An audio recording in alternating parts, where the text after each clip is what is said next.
Hello students, welcome back to my channel base of education Mantra.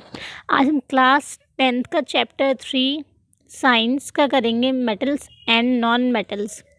CBSE board term के 1 के लिए बहुत अच्छे अच्छे क्वेश्चंस बनाए हैं आप लोगों के लिए, जो आपके कल होने वाले यानी 2 दिसंबर को होने वाले एग्ज़ाम में बहुत हेल्प कर सकते हैं। तो चलिए अब हम आगे चलते हैं, क्वेश्चंस डिस्कस करते हैं। आज के क्वेश्चंस एमसीक्यू की फॉर्म्स में हैं, जिन्हें आप इजीली समझ सकते हो और आपके पेपर के लिए बहुत अच्छे तरीके से फॉर्म किए गए हैं, ताकि आपको इस टाइप के क्वेश्चन करने में कोई भी दिक्कत ना हो। तो चलो अब हम करते हैं question number first. The ability of metals to be drawn into thin wire is known as. Sir correct answer होगा ductility, option A.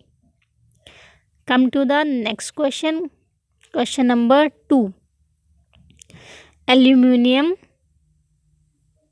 is used for making cooking utensils. Which of the following property of aluminum are responsible for the same? आपने देखा होगा कि आपके घरों में जो बर्तन होते हैं वो एल्यूमिनियम के बने होते हैं। तो उन्होंने बोला है कि कौन सी ऐसी प्रॉपर्टीज़ है जो इसके लिए अच्छी होती है। इसका करेक्ट आंसर है D, first and fourth. First पे गुड थर्मल कंडक्टिविटी और फोर्थ पे दे रखा है हाई मेल्टिंग पॉइंट। ओके, अब हम चलते हैं क्वेश्चन नंबर 3 पे। Due to its semiconductor properties, the non-metal used in computer, TV, etc. is। इसका करेक्ट आंसर है silicon, B, option B silicon. अब हम चलते हैं क्वेश्चन नंबर 4 की तरफ। What does when calcium is treated with water? क्या होता है जब हम कैल्शियम को वाटर के साथ ट्रीट करते हैं? इसका करेक्ट आंसर है option D, third and fourth. मैं आपको ऑप्शन थर्ड और फोर्थ भी दिखा देती हूँ। थर्ड और fourth, it reacts less violently with water, bubbles of hydrogen gas form stick to the surface of calcium. Okay, अब चलते हैं क्वेश्चन नंबर 5 की तरफ। Generally metals react with acids to give salt and hydrogen gas. Which of the following acids does not give hydrogen gas on reacting with metal except Mn and Mg? इसका correct answer होगा option C, HNO3। Come to the next question, question number 6. Which of the following metals are obtained by electrolysis of their chlorides in molten state?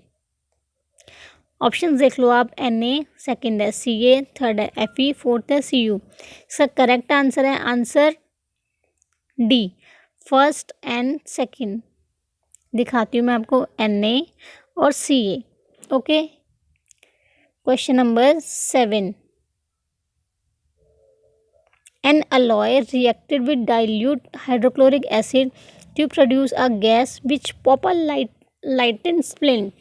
The residue react with the diluted nitric acid to form a blue solution. Which of the following pair of metals is present in the alloy? Correct answer is C, copper and magnesium. Question number 8. Which of the following metals exists in their native state in nature? इसका correct answer होगा option number C, second और fourth. अब मैं आपको option पे लेके चलती हूँ।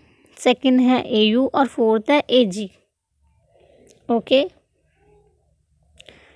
Question number 9। metals are refined by using different method. Which of the following metals are refined by electronic refining? Options देख लीजिए आप इनके। First Au, second Cu, third Na, fourth K। और इसका करेक्ट आंसर है option A, first and second.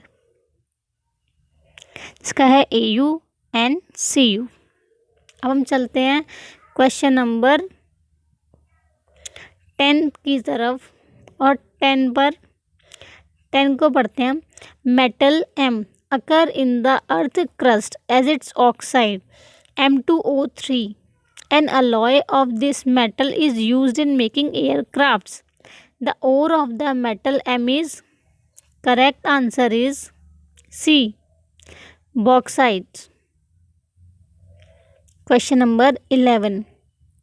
Which of the following four metals would be displaced from the solution of its salt by other three metals? Correct answer is A, G. Option B. हम चलते हैं question number 12 की तरफ.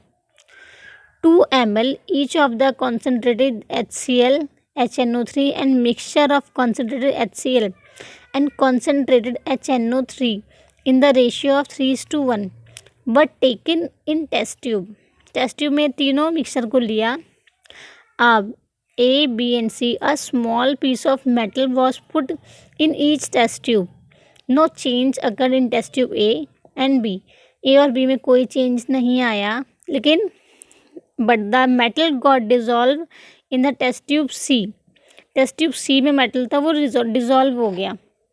The metal could be, तो metal कौन सा था? Correct answer है ऑप्शन बी, AU. हम चलते हैं क्वेश्चन नंबर 13 की तरफ.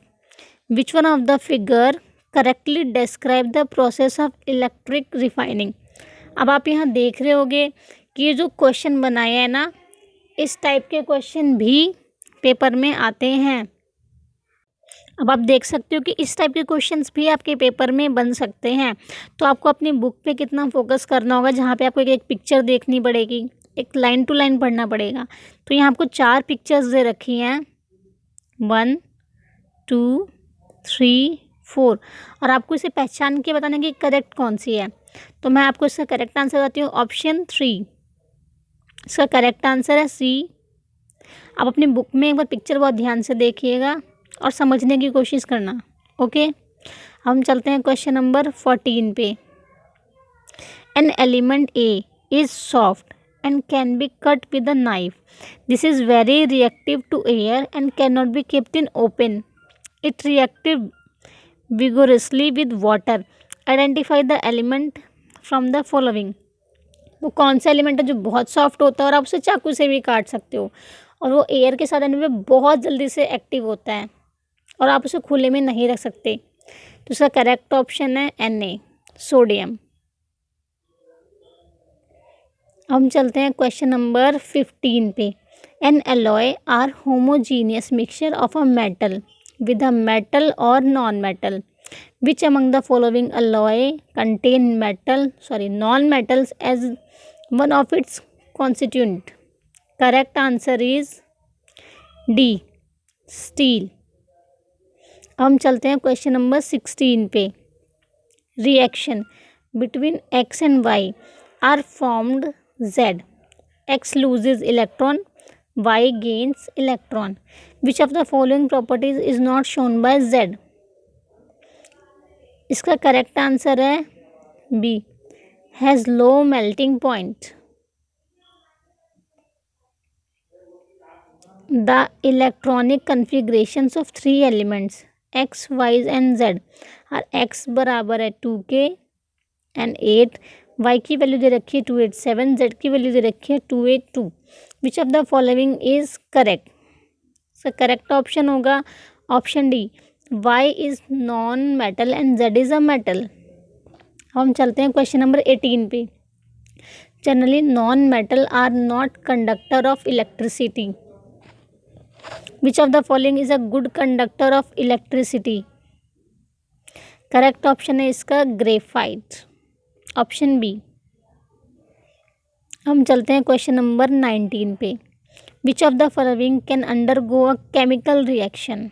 ये 4 आपको इक्वेशंस दे रखी है, आपको बताना कि कौन सी केमिकल रिएक्शन दिखाएगी.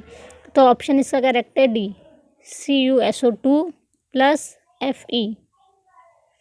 अब हम चलते हैं क्वेश्चन नंबर 20 पे. The atomic numbers of 4 elements ABCD are 6, 8, 10, 12. The 2 elements which can react to form ionic bond or ionic compound are? Correct answer is B and D. Okay, हम चलते हैं question number 21 पे. The atomic number of an element is X is 19. and the number of electron in its iron X positive will be. Correct option is 18। अब हम चलते हैं question number 22 पे। The atomic number of an element is 17। किसी element का atomic number 17 है, जो element है वाई।